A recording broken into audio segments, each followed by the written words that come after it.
ಇದ್ದೀರಾ public choice Kannada. ನಾನು mister ಮಧು. Actually ನಾನು ಇವತ್ತು ಎಲ್ಲಿ ಬಂದಿದ್ದೀನಪ್ಪ ಅಂತಂದರೆ ಶ್ರೀ ವಿದ್ಯಾ ಚೌಡೇಶ್ವರಿ ದೇವಸ್ಥಾನ. ಇದು ಎಲ್ಲಿದೆ ಅಂದರೆ ತುಮಕೂರು ಜಿಲ್ಲೆ, ಅಂದರೆ ತುಮಕೂರು ಜಿಲ್ಲೆಯ ಕುಣಿಗಲ್ ತಾಲೂಕಿನ ದೇವಪಟ್ಟಣ ಅನ್ನೋ ಗ್ರಾಮದಲ್ಲಿದೆ. ಸೊ ನೀವು ನೋಡ್ತಾ ಇರಲ್ಲ, ಇದೇ ಸನ್ನಿಧಾನ. ಸೊ ಇಲ್ಲಿ ನಾನು ಮುಖ್ಯ ದ್ವಾರದಲ್ಲಿದ್ದೀನಿ. ಈಗ ಏನು ನೋಡ್ತಾ ಇದ್ರು ಇದೇ ಸನ್ನಿಧಾನದ ಮುಖ್ಯ ದ್ವಾರ. ಸೊ ಇಲ್ಲಿ ವಿಶೇಷತೆ ಏನಪ್ಪ ಅಂತಂದರೆ ಇವತ್ತು ಅಮ್ಮನವರ ವಾರ್ಷಿಕೋತ್ಸವ ನಡೀತಾ ಇದೆ, ಶತಚಂಡಿ ಯಾಗ ನಡೀತಾ ಇದೆ. ಸೊ ಬನ್ನಿ, ಅದ್ರ ಜೊತೆಗೆ ಶೃಂಗೇರಿಗೆ ಹೋಗಿ ಏನು ಮಕ್ಕಳನ್ನು ವಿದ್ಯಾಭ್ಯಾಸಕ್ಕೆ ಫಸ್ಟು ಅಕ್ಷರಾಭ್ಯಾಸ ಮಾಡಿಸ್ತಿರೋ ಆ ಅಕ್ಷರಾಭ್ಯಾಸವನ್ನು ಇಲ್ಲೂ ಸಹ ಮಾಡಿಸ್ಬೋದು. ಯಾಕೆಂದರೆ ಅಂಥ ಒಂದು ಪುಣ್ಯಕ್ಷೇತ್ರ ಇದು. ಶೃಂಗೇರಿ ಶಾರದಾ ಪೀಠದ ಶ್ರೀ ವಿದ್ಯಾ ಚೌಡೇಶ್ವರಿ, ಇಲ್ಲೂ ಸಹ ಅಕ್ಷರಾಭ್ಯಾಸವನ್ನು ಮಾಡಿಸ್ಬೋದು. ಅದನ್ನು ನಾವು ತೋರಿಸ್ತೀನಿ. ಮತ್ತು ಶತಚಂಡಿ ಯಾಗ ಹೇಗಿರುತ್ತೆ, ಹೇಗೆ ನಡೆಯುತ್ತೆ, ಮತ್ತು ಭಕ್ತಾದಿಗಳು ಎಲ್ಲಿಂದ ಬರ್ತಾರೆ, ಎಷ್ಟೆಲ್ಲ ಬರ್ತಾರೆ, ಏನೆಲ್ಲ ಆಚರಣೆಗಳಿದೆ, ಮತ್ತು ಇದರಲ್ಲಿ ನೀವು ಬಂದಾಗ ಈ ದೇವಸ್ಥಾನಕ್ಕೆ ಬರುವಾಗ ಯಾವ ರೀತಿ ಉಡುಗೆಗಳನ್ನು ತೊಡಬೇಕು, ಅಂದರೆ ಜೆಂಟ್ಸ್ ಗಂಡಸರು ಎಲ್ಲ ಈ ಥರ ಶಲ್ಯ ಮತ್ತು ಪಂಚೆ ಉಡುಗೆಗಳನ್ನು ತೊಡಬೇಕಾಗುತ್ತೆ. ಮತ್ತು ಇವರು ಸಾಂಸ್ಕೃತಿಕ ಉಡುಗೆಯನ್ನು ತೊಟ್ಕೊಂಡು ಮಾತ್ರ ಒಳಗಡೆ ಬರಬೇಕಾಗುತ್ತೆ. ಅಂದರೆ ಪ್ಯಾಂಟು ಶರ್ಟು ಹಾಕೊಂಡು ಬಂದರೆ ಒಳಗಡೆ ಪ್ರವೇಶ ಇರೋದಿಲ್ಲ, ಅಂದರೆ ಗರ್ಭಗುಡಿ ಏನಿದೆಯೋ ಅಲ್ಲಿ ಪ್ರವೇಶ ಇರೋದಿಲ್ಲ. ಮತ್ತು ಇದು ನಾವು ಎಂಟ್ರೆನ್ಸ್ ಮುಖ್ಯ ದ್ವಾರದಲ್ಲಿದ್ದೀವಿ. ಇಲ್ಲೇನು ನೋಡ್ತಾ ಇದ್ರು ಇದು ಮುಖ್ಯ ದ್ವಾರ. ಸೊ ಇದ್ರೊಳಗಡೆ ಹೋದರೆ ಫಸ್ಟು ಎಡಭಾಗಕ್ಕೆ ಹೋದರೆ ನಿಮಗೆ ಅಮ್ಮನವರ ದೇವಸ್ಥಾನ ಸಿಗುತ್ತೆ, ಬಲಭಾಗಕ್ಕೆ ಹೋದರೆ ನಿಮಗೆ ಪ್ರಸಾದದ ಕೋಣೆ ಸಿಗುತ್ತೆ. ಅಂದರೆ ಇಲ್ಲಿ ಪ್ರತಿನಿತ್ಯವೂ ಪ್ರಸಾದ ಇರುತ್ತೆ. ಅಂದರೆ ಬೆಳಿಗ್ಗೆಯಿಂದ ಮಧ್ಯಾಹ್ನ ರಾತ್ರಿ 24 hours ಅಂತೆ, ಅಂದರೆ 24 ಗಂಟೆಗಳ ಕಾಲ ಪ್ರಸಾದ ವಿನಿಮಯ ಆಗುತ್ತೆ. ಅಂದರೆ ಇವತ್ತು ಸ್ಪೆಷಲ್ ಏನಪ್ಪ ಅಂದರೆ ವಾರ್ಷಿಕೋತ್ಸವ ಇರೋದ್ರಿಂದ ಸ್ಪೆಷಲ್ ಅಡುಗೆಗಳನ್ನು ಮಾಡಿಸಿದ್ದಾರೆ. ಸೊ ಬನ್ನಿ ಒಳಗಡೆ ಹೋಗೋಣ. ಏನೆಲ್ಲ ವಿಶೇಷ ಪೂಜೆಗಳಿದೆ, ಏನೆಲ್ಲ ಸಾಂಸ್ಕೃತಿಕ ಕಾರ್ಯಕ್ರಮಗಳಿದೆ, ಎಲ್ಲವನ್ನು ನೋಡ್ತಾ ಹೋಗೋಣ.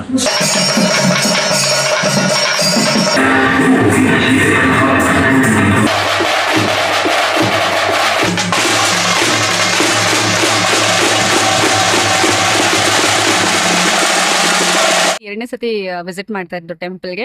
ನಾನು ಸಹ ಇನ್ಸ್ಟಾದಲ್ಲಿ ನೋಡಿಕೊಂಡು ವಿದ್ಯಾ ಚೌಡೇಶ್ವರಿ ತಾಯಿ ದೇವಸ್ಥಾನ ಸನ್ನಿಧಿಗೆ ಭೇಟಿ ಮಾಡೋಣ ಅಂತ ಬಂದೆ. ತುಂಬಾ ಖುಷಿ ಆಯಿತು. ಆ್ಯಂಡ್ ಒಂದು ವೈಬ್ರೇಷನ್ ಇದೆ, ಪಾಸಿಟಿವ್ ವೈಬ್ರೇಷನ್. ನೋಡೋಣ, ನಾನು ಬೇಡ್ಕೊಂಡಿದ್ದೀನಿ, ಖಂಡಿತ ಒಳ್ಳೇದಾಗತ್ತೆ ಅಂತ ನಂಬಿದ್ದೀನಿ. ನಾವು ಶ್ರದ್ಧಾ ಪಡ್ತಕ್ಕ ದಂಸಂದ್ರದಿಂದ ಬಂದಿದ್ದೀರಾ? ಈಗ ಮುದ್ದೆ ಅವರೆಕಾಳು ಊಟ ಕೊಟ್ರೆ ಎಷ್ಟು ಖುಷಿ ಆಯ್ತು? ಖುಷಿ ಆಯ್ತಪ್ಪ. ಎಷ್ಟು ಮುದ್ದೆ ತಿಂದ್ರಿ? ಒಂದ್ ಮುದ್ದೆ. ಸರಿ, ಎಷ್ಟು ವರ್ಷದಿಂದ ಬರ್ತಾ ಇದ್ದಾರೆ? 4 ವರ್ಷದಿಂದ ಬರ್ತಾ ಇದ್ದೀನಿ. 4-5 ವರ್ಷದಿಂದ ಬರ್ತಾ ಇದ್ದೀನಿ. ಏನ್ ಸರ್ ಅಷ್ಟೊಂದು ಕ್ಷೇತ್ರಕ್ಕಿಂತ ಈ ಕ್ಷೇತ್ರದಲ್ಲಿ ನಿಮ್ಗೆ ಅಷ್ಟೊಂದು ಪ್ರೀತಿ? ಸರ್ ಎಲ್ಲಾ ಕ್ಷೇತ್ರನೂ ಒಂದೇ, ಸ್ವಲ್ಪ ಸ್ಪೆಷಲ್ ನಮ್ಗೆ ಅಷ್ಟೇ ಇದೆ ನಿಮ್ಮ ಜೀವನದಲ್ಲಿ.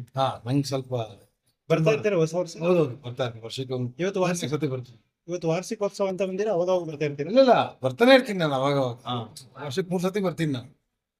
ವಾರ್ಷಿಕೋತ್ಸವ ಅಂತಲ್ಲ, ನೋಡ್ಬೇಕು ಅಂದಾಗ, ಗುರುಗಳು ನೋಡ್ಬೇಕು ಅಂದಾಗ, ಹಸುಗಳು ನೋಡ್ಬೇಕು ಅಂದಾಗ ಬಂದೋಗ್ತೀನಿ ನಾನು. ಸರ್, ತುಂಬಾ ಜನಗಳ ಜೀವನದಲ್ಲಿ ಕಾಮಿಡಿ ನಟರು ಅಂತಂದ್ರೆ ಒಂದ್ ರೀತಿ ಅವರೇ ದೇವ್ರು ಅನ್ಕೋತಾರೆ. ಈ ದೇವ್ರು ತುಂಬಾ ಪ್ರೀತಿ ಆಗ್ಬಿಟ್ಟಿದೆ. ಹೌದು, ಯಾಕಂದ್ರೆ ಕಾಮಿಡಿ ಹಾಕು ಅಂತಂದ್ರೆ ವಿದ್ಯಾ ಚೌಡೇಶ್ವರಿ ಅಲ್ವಾ, ವಿದ್ಯೆ ಸಿಗ್ಲಿ ಅಂತ. ನಿಮ್ಗೂ ವಿದ್ಯೆ ಇನ್ನ ಬೇಕು ಸರ್, ಕಲಿಬೇಕು, ಇನ್ನು ಕಲಿತಾ ಇದೀವಿ ನಾವು. ನೀವು ಕಲಿತಾ ಇದ್ದೀರಾ ಅಂದ್ರೆ ಈ ಶಕ್ತಿ, ಈ ಕ್ಷೇತ್ರದಲ್ಲಿ ಶಕ್ತಿ ಇದೆ. ಅಪಾರವಾದ್ದು ಸರ್, ಅಪಾರವಾದ್ದು. ಈ ಫ್ಯಾಮಿಲಿ ಎಲ್ಲ ಬಂದಿದ್ದೀರಾ ಸರ್? ಹೌದು ಸರ್, ನಮ್ಮ ತಾಯಿ ನಮ್ಮ ಅಣ್ಣ ಎಲ್ಲ ಬಂದಿದ್ದೀವಿ. ನಿಮ್ಮನ್ನ ನೋಡಿದ್ವಿ, ನಿಮ್ ತಾಯಿ ಅಣ್ಣ ಮಾಡ್ಕೊಳ್ಬೋದಾ? ಈಗ ಸಲ ನಮ್ಮ ತಾಯಿ ಇವರು ಬನ್ನಿ. ನಮ್ಮ ಅಣ್ಣ ಅವರು, ನನ್ನ ಮಗ ಹಸು ನೋಡ್ಬೇಕು ಅಂತ ಹೋಗಿದ್ದಾನೆ. ನಿಮ್ಮ ಅಣ್ಣವರು ಡಿಟೋ ನಿಮ್ ತರಾನೇ. ನಮ್ಮ ಅಣ್ಣ ತಮ್ಮನ್ ತರ ಇದಾರೆ ಅವ್ರಿಗೆ. ಸಿಂಹ ಬಂದ್ಬಿಟ್ರಲ್ಲ. ಹೌದು. ಈಗ ಯಾವ ಸಿನಿಮಾ ನಡೀತಿದೆ ಸರ್? ಈಗ ಅಯೋಗ್ಯ 2 ಮಾಡ್ತಾ ಇದೀನಿ. ಆಮೇಲೆ ಕಾಫಿ ಬೈಟ್ ಅಂತ ಒಂದು ಮಾಡ್ತಾ ಇದೀನಿ. ಇವತ್ತು ವಿಶೇಷವಾದ ದಿನ, ಅದಕ್ಕೆ ಬಂದದ್ದು ನಾವು. ಆಮೇಲೆ ಇಲ್ಲಿ ಮಕ್ಕಳಿಗೆ ಅಕ್ಷರಾಭ್ಯಾಸ ಅಂತ ಹೇಳಿ ಬೆಲ್ಲಾಗಿರೋ ಮಕ್ಕಳಿಗೆ ಅಥವಾ ಮಕ್ಕಳಿಗೆ ಎಜುಕೇಶನ್ ಸೇಮ್ ಶೃಂಗೇರಿ ತರನೇ ಒಂದು ಇನ್ನೊಂದು ಪೀಠ ಇದೆ. ಸೇಮ್ ಅಲ್ಲಿ ಹೋಗಕ್ ಆಗ್ತಾ ಇದ್ದವ್ರು ಇಲ್ಲಿ ಬಂದ್ರು ಆಗತ್ತೆ. ನಾ ಅದು ಹೇಳಿದ್ದೆ, ಅಲ್ಲಿ ಹೋಗಕ್ ಆಗ್ತಾರೆ ಸರ್, ಇಲ್ಲಿ ಬಂದವ್ರು ಆಯ್ತು. ಅಲ್ಲಿ ಇಲ್ಲಿ ಸೇಮ್ ಇರುತ್ತೆ. ಸೇಮ್ ಇರುತ್ತೆ, ಸೇಮ್. ನೀವ್ ಎಷ್ಟು ಬಾರಿಂದ ಬರ್ತಾ ಇದ್ರಿ ಸರ್? ಸರ್, ನಾನು ಕಳೆದ 5 ವರ್ಷದಿಂದ ಬರ್ತಾ ಇದ್ದೀನಿ. 5 ವರ್ಷದಿಂದ? ಹೌದೌದು. ಈ ತಾಯಿಯಿಂದ ನಿಮ್ಗೆ ಇದ್ದಾರೆ ಅಂತ ಅನ್ಸುತ್ತೆ ನಿಮ್ಗೆ? ಸರ್, ಎಲ್ರಿಂದ ಇದ್ದಾರೆ. ಅದೇ ನಿಮ್ಗೆ ವಿಶೇಷ ಇದಾರೆ ಸರ್. 5 ವರ್ಷದಿಂದ ಇದ್ದೀರಿ ಅಂದ್ರೆ ನೋಡಿ, ನಿಮ್ಗೆ ನಿಜವಾಗಿ ಸಾಮಾನ್ಯ ಬಂದಿದ್ದೀರಿ ಅಂತಂದ್ರೆ ಗೊತ್ತಿರೋರು ಗೊತ್ತು ನೀವು ಎಂತ ದೊಡ್ಡ ಸೆಲೆಬ್ರಿಟಿ ಅಂತ ಹೇಳಿ. ಇಲ್ಲಿ ಯಾರು ಗೊತ್ತಾಗತ್ತೆ ಸರ್? ಪಾಪ ಯಾರು ನೀವ್ ಇಟ್ಕೊಂಡ್ರೆ ಗೊತ್ತಾಗ್ತದೆ ಅಂತ. ಅಲ್ಲ, ಊಟ ಹಾಕೊಂಡ್ರೆ ಅವ್ನು ಊಟ ಹಾಕೋದಕ್ಕೆ ಡೌಟ್ ಪಟ್ಟ, ಪೂಜಾರಿ ಯಾಕೆ ತಿಂತಾವ್ರೆ ಅಂತ. ಪೂಜಾರಿ ಅಲ್ಲ ಸರ್, ನಿಮ್ನೆಲ್ಲ ನೋಡಿದೀನಿ ಅಂದ್ಬಿಟ್ಟು ಊಟ ಹಾಕೋಕ್ಕಿಂತ ಊಟ ಆಗ್ತಾ ಇಲ್ಲ, ನಿಮ್ಗೆ ನೋಡಿ ಡೌಟ್ ಪಡ್ತಿದ್ದಾನೆ. ಏನ್ ಅನ್ನಿಸ್ತವ? ಇದೇನಪ್ಪ ನನ್ಗೆ ಊಟ ಕೊಡ? ನನ್ಗೇನು ಅನ್ಸಲ್ಲ ಸರ್, ಮಾಡೋ ಕೆಲ್ಸನೇ ಅದಲ್ವಾ, ನಗ್ಸೋದೇ ನಮ್ ಕಾಯಕ, ಅದು ಮಾಡ್ಕೊಂಡಿದೀನಿ. ಎಲ್ರಿಗೂ ಸಾಮಾನ್ಯ ಊಟ ಆಗ್ತದೆ, ಊಟ ಆಗ್ತಾ ಇಲ್ಲ, ಬರೀ ನಿಮ್ನೆ ನೋಡ್ತಿದ್ದೇನೆ ಸರ್. ನಿಮ್ನೆಲ್ಲ ನೋಡಿದೀನಿ ಅಂತ. ಅದಕ್ಕೆ ಅನ್ನಕಪ್ಪ ಫಸ್ಟ್ ಒಂದೇ ಎಷ್ಟು ಹೊಟ್ಟೆ ತುಂಬಿಸು ಅಂತ. ಹೌದು, ಖುಷಿ ಆಗುತ್ತಾ ಸರ್? ಅಭಿಮಾನ ತುಂಬಾ ಖುಷಿ ಆಗುತ್ತೆ ಸರ್. ಗೊತ್ತಿರೋ ಅಭಿಮಾನ ಬೇರೆ, ಗೊತ್ತಿಲ್ದೇನೆ ಜನಗಳ ಪ್ರೀತಿ ತುಂಬಾ ಖುಷಿ ಆಗುತ್ತೆ ನಾವು ಮಾಡೋದೇ. ಬರ್ತಾ ಇದೆ. ವರ್ಷದಿಂದ ಸತತವಾಗಿ ಬರ್ತಾ ಇದಾರಂತೆ. ತಿಂಗಳಿಗೆ ಎಷ್ಟು ಬಾರಿ ಬರ್ತೀರಾ? ತಿಂಗಳಿಗೆ 2 ಸರಿ ಬರ್ತೀವಿ. ತಿಂಗಳಿಗೆ 2 ಸಾರಿ. ಏನಂತ ಒಂದು ನಿಮ್ಗೆ ಇಲ್ಲಿ ಪ್ರೀತಿ? ನಾವು ಹೇಳೋಕ್ಕಿಂತ ಮಾತಲ್ಲಿ ಇಲ್ಲಿ ಬಂದು ಅನುಭವಿಸಿದವ್ರಿಗೆ ಗೊತ್ತು. ನೀವ್ ಎಲ್ಲಾ ಕಡೆ ಮಠದಲ್ಲಿ ಹೋಗ್ ಬಂದಿದ್ದೀರಾ, ಬಟ್ ಈ ಮಠಕ್ಕೆ ಬಂದ್ಮೇಲೆ ಗೊತ್ತಾಗುತ್ತೆ ನಿಮಗೆ ಗುರುಗಳು ಹೆಂಗಿರ್ತಾರೆ, ಇಲ್ಲಿನ ಕಾರ್ಯವೈಖರಿಗಳು ಹೆಂಗೆ. ಸ್ವತಃ ಅವ್ರ ಗುರುಗಳು ತಾಯಿನೇ ಇಲ್ಲಿ ಕೆಲಸ ಮಾಡ್ತಾರೆ. ಅವ್ರ ತಾಯಿನೇ ಕೆಲಸ. ಗುರುಗಳು ವ್ಯಕ್ತಿ ತರ, ಸಾಮಾನ್ಯ ವ್ಯಕ್ತಿ ತರ ಗೋಶಾಲೆಯಲ್ಲಿ ಕೆಲಸ ಮಾಡ್ತಾರೆ. ಹೌದಾ? ಅವ್ರ ನೋಡಿದ್ರೆ ನೀವು ನಂಬಲ್ಲ ಅವ್ರ ತಾಯಿ ಅಂತ ಹೇಳಿ. ತುಂಬಾ ಜನ ಗೊತ್ತೇ ಇಲ್ಲ, ನಮ್ಗೂ ಕೂಡ ಗೊತ್ತಿರ್ಲಿಲ್ಲ. ಇಲ್ಲ, ಹೌದು. ಅಲ್ಲಿ ಹತ್ರದಿಂದ ನೋಡಿದವ್ರಿಗೆ ಅಷ್ಟೇ ಗೊತ್ತಾಗುತ್ತೆ. ಆಮೇಲೆ ನೀವು ಯಾರೋ ಹೊಸಬ್ರು ಬಂದ್ರು ನಿಮಗೆ ಬರ್ತಿದೆ ಗುರುಗಳು ಅಂತ ಗೊತ್ತಾಗಲ್ಲ. ಯಾಕಂದ್ರೆ ಅವ್ರು ಅಷ್ಟು ಸಾಧಾರಣವಾಗಿರ್ತಾರೆ ಗುರುಗಳು. ಯಾವಾಗೂ ಯಾವ್ದೇ ಆಡಂಬರಗಳಿಲ್ಲ. ಆಮೇಲೆ ಈ ಮಠದಲ್ಲಿ ಅವ್ರು ಯಾವ್ದು ಒಂದ್ ಫೋಟೋನೇ ಇಲ್ಲ. ಇಷ್ಟು ದೊಡ್ಡ ಮಠ ಕಟ್ಟಿ ಇಷ್ಟು ಜನಕ್ ಭಕ್ತರನ್ನ ನೋಡ್ಕೊಂಡ್ರು ಅವ್ರದ್ದು ಯಾವ್ದೇ ಒಂಥರ ಫೋಟೋ ಇಲ್ಲ, ಇಲ್ಲಿ ಅವ್ರದ್ದು ಯಾವ್ದು ಇದ್ ಮಾಡ್ಕೊಳಲ್ಲ. ಅವರು ಸಾಮಾನ್ಯ ವ್ಯಕ್ತಿ ತರ ಓಡಾಡ್ಕೊಂಡು ಪೂಜೆ ಅವ್ರ ತಾಯಿ ನೋಡಿ ಅವ್ರು ಅನ್ಸುತ್ತಾ? ಅವ್ರ ತಾಯಿ ಅನ್ಸತ್ತ? ಅನ್ನಲ್ಲ. ಸಾಧಾರಣವಾಗಿದ್ದಾರೆ ಇಲ್ಲಿ ಎಲ್ಲರೂ ಗುರುಗಳು ಹಂಗೆ. ಆಮೇಲೆ ಮಾಟ ಮಂತ್ರ ಮತ್ತೆ ಚೀಟಿ ಚಪಾತಿ ಏನು ಹೇಳಲ್ಲ. ಇಲ್ಲಿ ಮೌಢ್ಯತೆ ಇಲ್ಲ, ದಾರಿ ಇಲ್ಲ. ಇಲ್ಲಿ ಬರ್ಬೇಕು, ನೀವು ಹರಕೆ ಕಟ್ಕೋಬೇಕು, ದೇವ್ರ ಹತ್ರ ನಮಸ್ಕಾರ ಮಾಡ್ಕೋಬೇಕು. 24 ಗಂಟೆ ಪ್ರಸಾದ ಸೇವೆ ಇರುತ್ತೆ. ಮಾಡ್ಕೊಂಡು ನಿಮ್ ಮಕ್ಳಿಗೆ ವಿದ್ಯಾಭ್ಯಾಸ ಇರುತ್ತೆ. ತಿಂಗಳಲ್ಲಿ 2 ಸರಿನೂ ಇರುತ್ತೆ ಅಕ್ಷರಾಭ್ಯಾಸ ಇರುತ್ತೆ. ಯಾವ್ದಕ್ಕೂ ದುಡ್ಡು ಹಣ ಕಟ್ಟೋ ಆಗಿಲ್ಲ, ಹಣನೂ ತಗೊಳಲ್ಲ, ಮೌಢ್ಯನೂ ಇಲ್ಲ ಇಲ್ಲಿ, ಮೌಢ್ಯತೆನೂ ಇಲ್ಲ.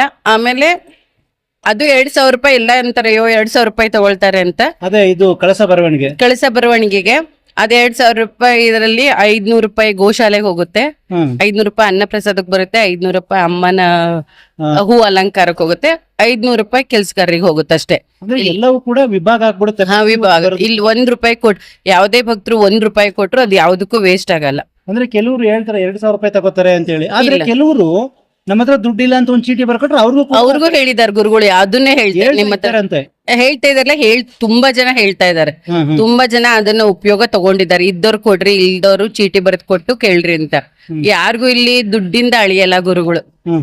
ಪ್ರೀತಿಯಿಂದ ಅವ್ರ ಕಷ್ಟಗಳನ್ನ ಆಲಿಸಿ ಅವ್ರಿಗೆ ಭರವಸೆಗಳು ಕೊಟ್ಟು ಅವ್ರನ್ನ ತಾಯಿ ಹತ್ರ ನೀವು ವಿನಂತಿ ಹೋಗಿ ಮಾಡ್ಕೊಳ್ರಿ, ನಿಮ್ ಕಷ್ಟಗಳು ಪರಿಹಾರ ಆಗುತ್ತೆ ಅಂತಾರೆ. ನಾನು ಅದ್ರಲ್ಲಿ ಒಬ್ಳು. ನಿಮ್ಗೆ ಎಲ್ಲಿಂದ ಬಂದಿದ್ದೀರಾ ಮೇಡಮ್? ನಾವು ಬೆಂಗಳೂರಿಂದ. ಎಷ್ಟನೇ ಬಾರಿ ಬರ್ತಿದ್ದೀರಾ? ಇದು ಮೊದಲನೇ ಸಲ ಬರ್ತಿರೋದು. ಏನ್ ಕೆಲಸ ಮಾಡ್ತಾ ಇದ್ದೀರಾ ಮೇಡಮ್? ಶೆಲ್ ಪೆಟ್ರೋಲ್ ಬಂಕ್ ಅಲ್ಲಿ ಸೂಪರ್ವೈಸರ್ ಕೆಲಸ ಮಾಡ್ತಾ ಇದ್ದೀರಾ. ಪ್ರತಿದಿನ 100 ತರ ಜನ ನೋಡ್ತಾ ಇರ್ತೀರಾ. ಇಲ್ಲಿ 1000 ಜನ ಬಂದಿದ್ದಾರೆ ಈ ಕ್ಷೇತ್ರ. ಮೊದಲನೇ ಸಾರಿ ಬಂದಿದ್ದೀರಾ, ಏನ್ ಅನಿಸ್ತಾ ಇದೆ? ತುಂಬಾ ಒಳ್ಳೆ ವೈಬ್ ಇದೆ. ಒಳಗೆ ಬರ್ತಿದ್ದಂಗೆ ಒಂಥರ ಏನಂತಾರೆ ಗೂಪ್ಸ್ ಬಂಪ್ಸ್ ಆ ಥರ ಏನೋ ಒಂಥರ ಅಟ್ರಾಕ್ಷನ್, ಎದ್ದು ನಿಂತ್ಕೊಳ್ಳಂಗೆ. ದೇವ್ರು ನೋಡಿದ್ರೆ ಅಷ್ಟು ತುಂಬಾ ಚೆನ್ನಾಗಿತ್ತು. ಕೆಲವರು ಹೊಸದಾಗಿ ಬಂದವರೆಲ್ಲರೂ ಮೈಲಿ ಏನೋ ಒಂಥರ ವೈಬ್ರೇಷನ್ ಆಯ್ತು ಅಂತ ಹೇಳ್ತಾರೆ. ಅದು ಸತ್ಯ ಆಗುತ್ತೆ ಮೇಡಮ್? ಖಂಡಿತ ಆಗುತ್ತೆ. ನಿಮ್ಗೆ ನಿಜ ಆಗಿದೆಯಾ? ನನಗಾಗಿದೆ. ನಿಮ್ಗಾಗಿದೆ? ನನಗಾಗಿದೆ. ಬೇರೆ ಇನ್ನೇನು ಅನಿಸ್ತದೆ ಈ ಕ್ಷೇತ್ರ ನೋಡಿದ್ಮೇಲೆ? ತುಂಬ ಚೆನ್ನಾಗಿದೆ. ಎನ್ವೈರ್ಮೆಂಟ್ ತುಂಬ ಚೆನ್ನಾಗಿದೆ. ಇವತ್ತೇನೋ ಸ್ಪೆಷಲ್ ಹೋಮ ಎಲ್ಲ ನಡೆಸ್ತಿದ್ದೀರಲ್ಲ, ಅದು ಇನ್ನೂ ಎಕ್ಸ್ಪೆಷಲಿ ಅನ್ನಿಸ್ತಿದೆ. ನಾವು ಫಸ್ಟ್ ಟೈಮು ಈ ಥರ ದರ್ಶನ ಎಲ್ಲ ಮಾಡ್ತಿದ್ದೀವಲ್ಲ ನಾವು, ಅದು ಹೊಸದಾಗಿ ಅನ್ನಿಸ್ತಿದೆ. ವಿದ್ಯಾ ಚೌಡೇಶ್ವರಿ 2ನೇ ವರ್ಷದ ವಾರ್ಷಿಕೋತ್ಸವ.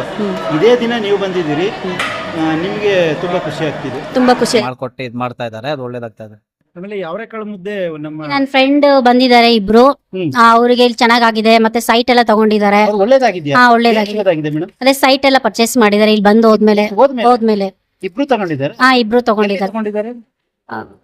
ಬೆಂಗಳೂರಲ್ಲೇ ತಗೊಂಡಿದ್ದಾರೆ. ಬೆಂಗಳೂರು ಸೈಟ್ ತಗೊಂಡ್ರೆ ಒಂದ್ ರೀತಿ ಮೈಸೂರು ಅರಮನೆ ತಗೊಂಡಂಗೆ ಅಲ್ವಾ? ಹೌದು, ಅದಕ್ಕೆ ಇಲ್ಲೆಲ್ಲ ಕರ್ಕೊಂಡ್ ಬಂದಿದ್ದಾರೆ. ಹೌದು. ಅಲ್ಲ, ಎಲ್ಲ ಫ್ರೆಂಡ್ಸ್ ಅಂತಂದ್ರೆ ಮೋಜು ಮಸ್ತಿ ಅಲ್ಲಿ ಇಲ್ಲಿ ಹೋಗ್ತಾರೆ. ಅದಕ್ಕೆ ನೀವು ದೇವಸ್ಥಾನಕ್ಕೆ ಬಂದಿದ್ದೀರಲ್ಲ, ಅದೇ ನಮ್ ಸ್ಪೆಷಾಲಿಟಿ. ಅದೇ ನಿಮ್ ಸ್ಪೆಷಾಲಿಟಿ. ಅವಾಗಿಂದ ನಾವು ಹೌದು, ನಾವು ಬೇರೆ ಬೇರೆ ತರ ಎಲ್ಲ ಇರುತ್ತೆ. ವಿಶೇಷ ಇದ್ದ ದಿನ ಮಾತ್ರ ಮುದ್ದೆ ಮತ್ತೆ ಪಲಾವ್ ಎಲ್ಲ ಮಾಡ್ತಾರೆ. ನೀವು ಎಷ್ಟೇ ಸಲ ಬಂದಿರೋದು? ಬಂದಿದ್ದೇನೆ, ಕರೆಸ್ತಾ ಇರ್ತಾಳೆ, ಬರ್ತಾ ಇರ್ತೀನಿ. ಅವ್ರು ನಿಮ್ಮನ್ನ ಕರೆಸ್ತಾರ?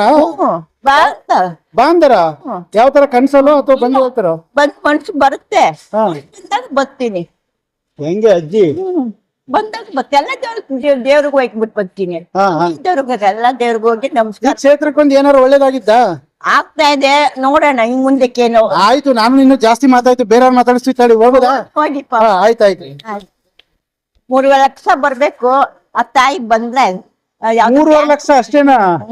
ಯಾವ್ದು ಬ್ಯಾಂಕ್ ಹಾಕಿ ಮುಚ್ಬಿಟ್ಟಿದ್ದಾರೆ, ಕೇಸ್ ನಡೀತಾ ಇದೆ. ಅದ್ ಬಂದ್ರೆ ತಾಗಿಯೂ ಕೊಡ್ತೀನಿ ಅಂತ ಆರ್ಕೆ ಮಾಡ್ಕೊಂಡಿದ್ದೀನಿ. ಸ್ವಾಮಿ ಹೇಳಿದ್ರು ಮದ್ವೆ ಆಗಿಲ್ಲ.